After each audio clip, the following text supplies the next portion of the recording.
Not too long ago, I was working as a chemical engineer. I was the sole breadwinner in my family. I had a good salary. And then one day, everything changed.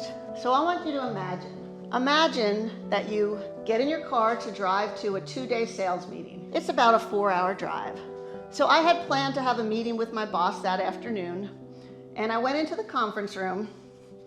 And kind of as Louise talked about, as I walked into that conference room, something didn't feel right. So I had my laptop with me. And I walk into the room and there's another vice president sitting there.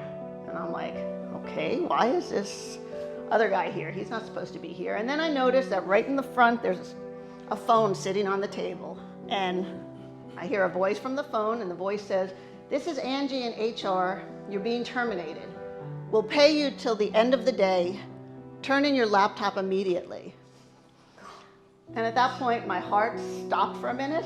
I was like, did you just make me drive 4 hours to fire me? You couldn't have fired me this morning when I was still in Houston. I have to drive home at my own expense.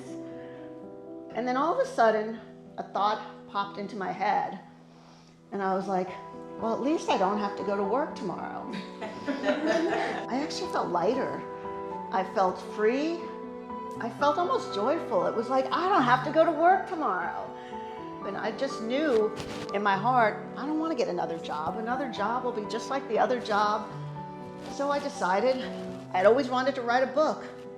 I never had the time. Well, I have time now, let's write a book. And I wrote a book called The Reinvention Mindset, and I interviewed people from that book who reinvented themselves, and I looked at my life and I looked at stories, and I learned so much that I said, I need to share this beyond the book. So I started a company and a coaching program, and I help people jump off that cliff when they need to. And I think that's something that's so special, because once I jumped off that cliff and got over the fear, it was amazing.